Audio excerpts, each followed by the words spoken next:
From the Ticats Audio Network, this is the Ticats This Week with RJ Broadhead and Luke Tasker. The 2-4 Hamilton Tiger Cats take on the 3-3 Ottawa Redblacks. Great to have you with us on Ticats This Week. I'm RJ Broadhead. He's Luke Tasker, and it is a big game, Luke. We're a third through the season, and all of a sudden the Redblacks look like they're a pretty fun team to watch. Maybe not a fun team to play, but the Tiger Cats are getting them at not a great time. They've won back-to-back overtime games, and if you go back to their first meeting against the Tiger Cats, if it wasn't for Chris Edwards making a miraculous tackle against Dustin Crum, that game could have been tied. It wound up being a victory for the Tiger Cats, but they would have had to have a 2-point convert and so on and so forth. But it turned out to be a lot closer than the Tiger Cats wanted. So you're playing Ottawa when they're red hot. This is a tough test for the Tiger Cats. Yeah, it is. And the East is shaping up here. And what looked like an all, Toronto East. And of course, they still have a commanding lead.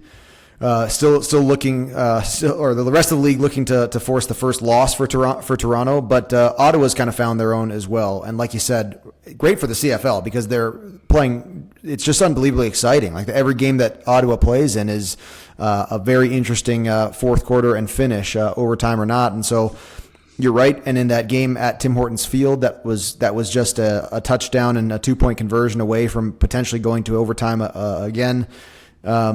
That was where Jeremiah Mazzoli, of course, got injured. And so that started, Crum's sort of, playing streak that he's on right now. And since then, he's sort of been able to play some good football games. He's impressive to watch on the ground and the way he's run. And the Ticats sort of have a different red-black team than they were facing 3 weeks ago. So, yeah, big test, and to do it out in Ottawa, an important test too. I mean, you got to, like we've been talking about this whole season, you got to get your East wins earlier this year than in years past. It's interesting. I was really looking forward to see what Calgary would do against Dustin Crum because it kind of felt like he was just a running quarterback. But he did pass for almost 80%, but not a lot of long passes. So do you think the Tiger Cats will try to take everything short away, and also they'll have to spy him to make sure he doesn't run? How do you force a young quarterback to throw the ball deep and really make that his only option? Is that possible? Yeah. It's there's risk reward in football. It's the great thing. I mean, you've got your 12 guys, and every guy who you take away from the secondary, you strengthen the run game. But in doing so, you weaken and you take away options from your own play calling ability in the secondary. So that's the beautiful thing about football. I mean, the whole thing is a chess match, and there's different ways of playing it. And you think in a game like this, the burden is on sort of your front seven, right? Those front four guys and the three linebackers. They've got they've got a really dynamic running attack from this quarterback.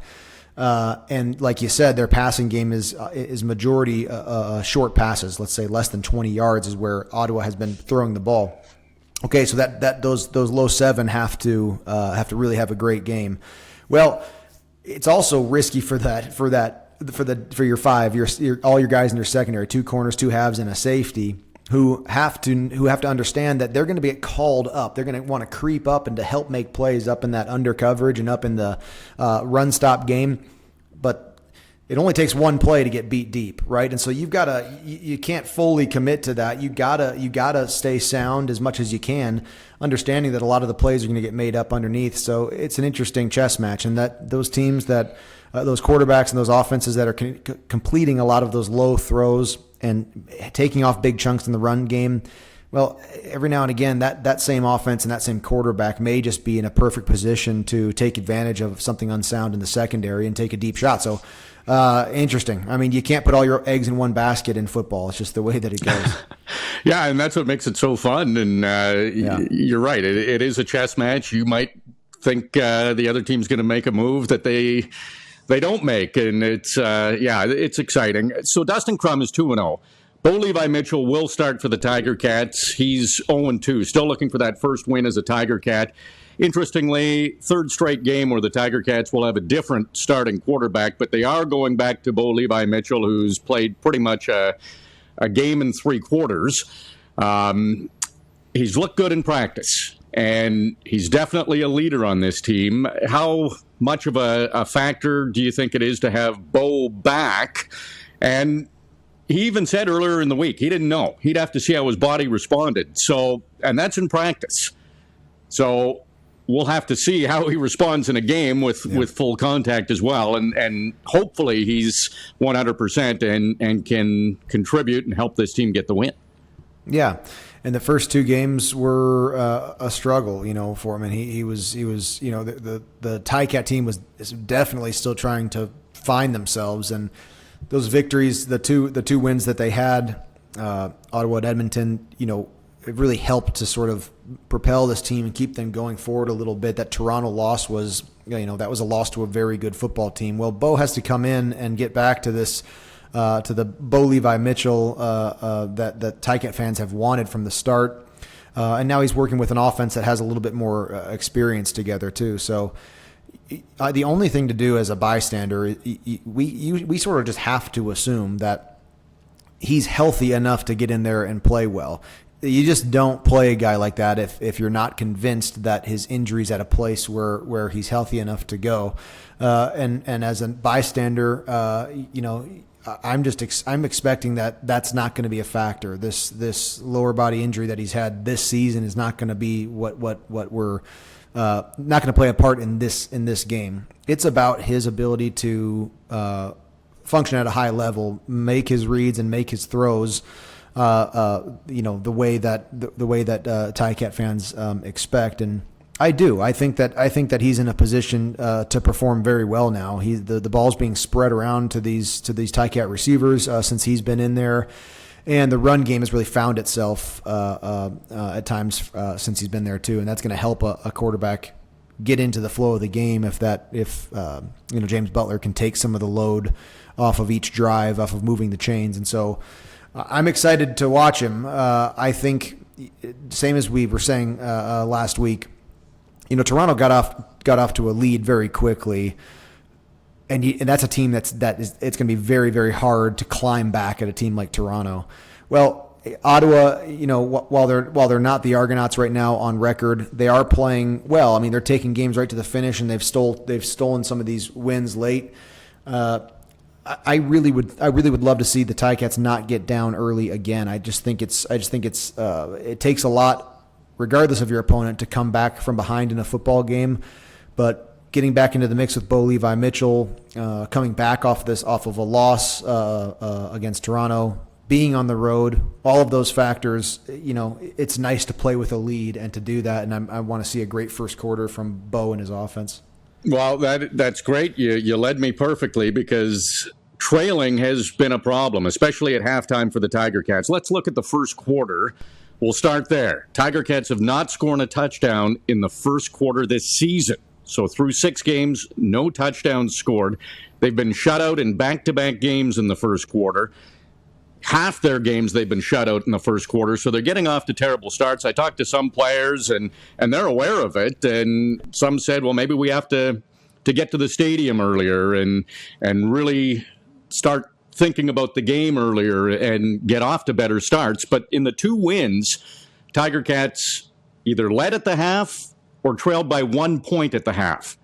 In their 4 losses, they trailed by double digits at the half. So the first half will tell us a lot, Luke, in Ottawa of where the Tiger Cats are and their chances of winning the game. They have to get off to better starts. Yeah, exactly. And really the most impressive thing that you can take away from the Toronto game at Tim Hortons Field was that they were down 20-0 against a very good team. And it's like, I remember as a player, you're facing a team that has not lost, in this case, any games, or, if you're playing a good team in years back, they haven't lost many games. They're a winning team. 20 points is like, where do you start? It's yeah. And they got that game back. They battled back to an 8-point game. And then Chad Kelly and his offense expanded that again and took it out of that one score lead. But they actually battled back, which was very impressive. That was the biggest positive takeaway to me, is how they sort of put the brakes on Toronto's offense and were able to put points on the board there.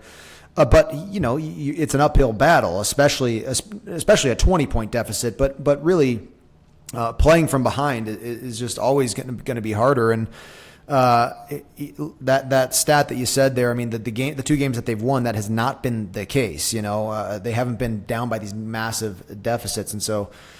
Shoot, coming out in the first quarter, I want to touch on what you said there. Some guys commenting, did you get to the stadium earlier, or how do you compensate or overcome the issue of these bad starts?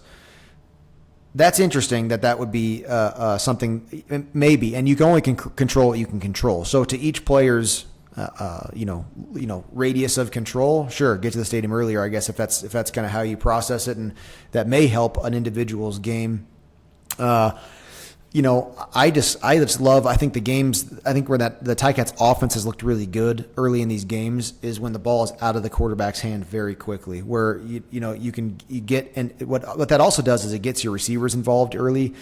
As a wide receiver, I remember games where I just didn't touch the football for so long, and it's, you get stale out there. You don't feel like you're really part of the effort, and so to have some quick answers and to try to keep the ball in the offense's hands. The early 2 and outs are just a killer for momentum and for the flow of the game. So I don't know. To me, it's more so an offensive strategy that just lends itself to getting some reps early in this first quarter. We've seen at times these opponents in the losing games. Specifically, I think of both the Toronto games where. It's almost like you don't see the Ticat offense very much. It's like there's no rhythm. There's a lot of punts, and that other team seems to be repping. Getting some offensive plays in. And in Ottawa, I would hope to see this Ticat offense with some production early.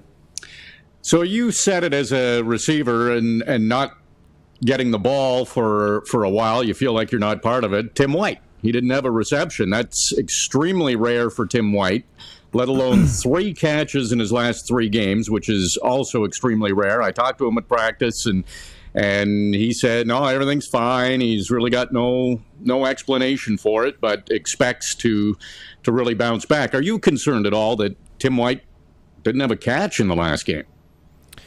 Well, yeah, concerned in the sense that you'd like to see it. You'd like to see him with production, but more so, I'm interested in the passing game at large. The biggest hurdle for this offense is, again, you have a quarterback change, and just again and again. And there's just been, we saw early in the season both Bo Levi Mitchell and Matt Schultz with very near misses on deep balls. And you think back, if you just can get a little bit more higher percentage receptions on those deep balls, the whole offense just starts to look differently. But it's very hard to do when you've got a revolving door of personnel. And so Tim White is sort of, he's part of it, and it comes down to route running. It comes down to play call and defensive strategy too. But in my mind, I think Tim White's he's out there doing his job. Like I remember so many times, so many games thinking like, man, I'm running every route as good as I possibly can. That doesn't make the ball come to you. It doesn't, the read has to be there. Not even the read. If you're in a progression for the quarterback and you're not until he goes from, if it's a left to right progression or like a 1-2-3 progression, even if you run a great route, if you're even the number 2, the second part of that quarterback's read progression, well, if the first part was open, that's where the ball's going. He never even got to you, And so I don't know. I just am hesitant to put a ton of this on Tim White. He's going to be a guy who's running his routes, who's doing his job, and there's a lot of factors that are going to lead to him getting those receptions. And if you have a quiet passing game in general, you start to sort of, to me, that's more interesting. But at times we've seen Terry Godwin get 100 yards. We've seen Duke Williams with 100 yards. I'm more concerned with how Bo Levi Mitchell comes in here and gets comfortable across the board with his receivers.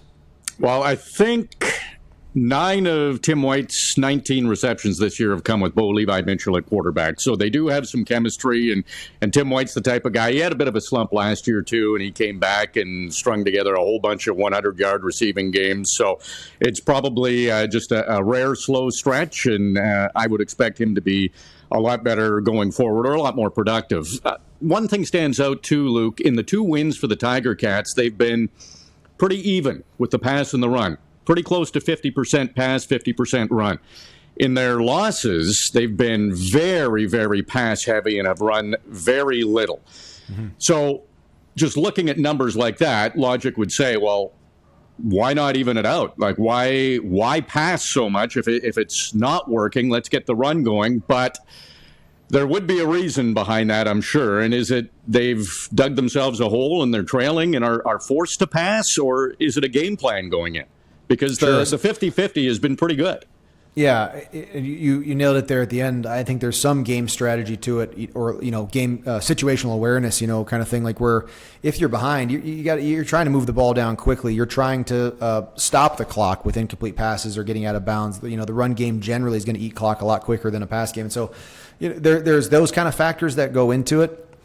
But there's also just the idea that, I'll never forget something that Coach O said on an episode of the Coach O show. He goes, you're not practicing the run game out there. So if it's not working, you can't just keep on doing it. You've got to do what you think has the best probability of eating up yardage and putting points on the board that day. There's no more working on things. And so, some of it's that too. If the run game's just not happening, and then you've got to put the ball in your quarterback and receiver's hands, and there's just in general, you think about any pass play compared to any run play, there are just more options. The run play, the runner has the ball and he has to make the yardage. The blockers in front of him have to be the guys making the plays there.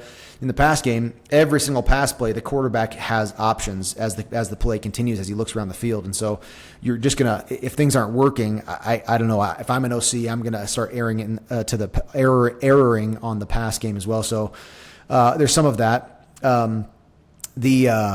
In those games, I think another point for this run and pass sort of combination is first down efficiency.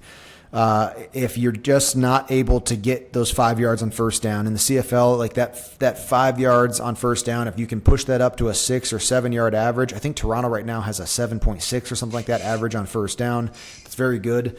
If you're getting yourself in less than 2nd and 3, if 2nd and 3, 2nd and 2, for most of your second downs, that is a recipe to keep the ball in your hands. That's a recipe to move the ball very efficiently down the field. So if you're at that 5 yardage, at that 2nd and 5 or worse, it's really hard, and you're going to, of course, be passing more frequently. So it's a whole combination of things. And, Tommy Condell and the Ticats in general have always been a passing first sort of offense. But James Butler, in those 2 wins that you mentioned, he was a huge part of it, and he is impressive, man. When you get him going, and the most impressive thing, if an offensive line is really, really doing well in their run game, well, most running backs are going to have a pretty decent game. I mean, the offensive line is a huge part of it, but you'll see James Butler do some special things when the play has broken down, and when he'll change directions in the backfield, before getting to the stoppage. We saw that specifically in Edmonton. I remember seeing some really great runs where it was just creative. It was just being an artist out there in the way that he moved the ball down the field. And so, it's age old. If you can get James Butler going a little bit, it'll help Bo Levi Mitchell. It'll help Tim White. It'll help these receivers. Shoot, you know what the answer is, RJ? Maybe it just comes down to blocking and tackling. Just like, I can hear Coach Sal right now. Like it's just blocking and tackling. Hey, I want to touch on something you said there, that they don't practice the run game. Explain that. So practice, I meant like in the games, like it's not time to practice the run game. Like there's no more working on things. No, they're certainly practicing as the week goes on and working on their schemes and stuff. But Coach O's point was that, you think people will criticize, let's say, the Ticats for not running the ball frequently. Well, if the runs that you do in that first quarter on your first series and as you get going, if it's not giving you any production, you have no more time to work on it. The second quarter is not the practice quarter where you can figure some things out and hey, line that play up again. I want to read this. No, if something's not working, it's game. It's the game. You got to go somewhere else and find your yards elsewhere.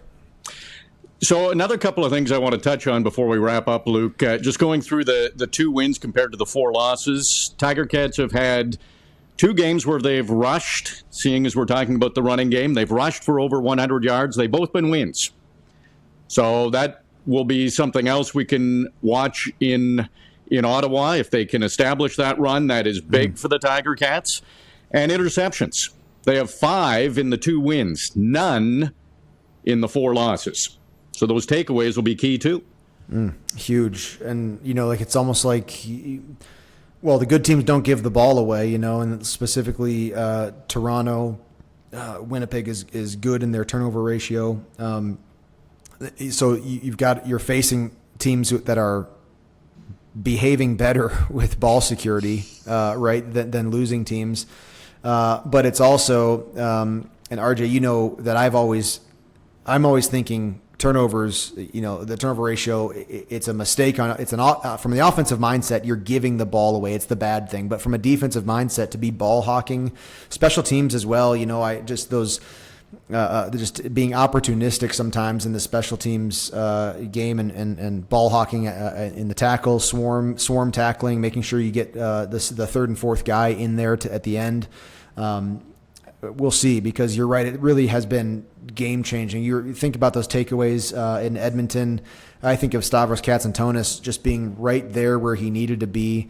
And sometimes being in the right spot, you're in position to take advantage of a bad play, a bad decision by another player. So, that 100%. I think those interceptions from this defense would be huge. So Ottawa, they didn't have any wins at home last season. They've already got 2. The Tiger Cats, they went a long time before winning on the road last season. They're coming off their first road win. What's your gut telling you for the game on Friday at 7:30 in Ottawa? Well, Bo Levi Mitchell is back, and and I'm excited to watch him. I think the Ticats have everything that they need to get a win in Ottawa. All right, 7:30 in Ottawa, Tiger Cats, Game 7 of the season, and it is a big one. And the Redblacks are ahead of the Tiger Cats. They have 3 wins. Tiger Cats have 2 wins. One of those wins came against Ottawa, so they'll try to make it back-to-back, and that would also give the Tiger Cats the season series against the Redblacks, which could turn out to be pretty important, the way things are playing out in the East Division. Luke, can't wait to see you at the game, and it's another big one. We're saying that every week. Here we go. I'm excited for it, RJ. I'll see you there. So it is a road game for the Tiger Cats, and you can listen to it on the Ticats Audio Network. 6:30 will be the pregame show with Bubba O'Neill and Andy Fantus, and Luke and I will have the call at 7:30 on the Ticats Audio Network. Listen.ticats.ca. Thanks for listening to Ticats This Week. It's been another busy week for your Hamilton Tiger Cats. Luke Tasker and RJ Broadhead have covered it all, and now we would like to hear from you. Email us anytime at gameday@ticats.ca. Subscribe to the Ticats Audio Network on Spotify or wherever you get your podcasts.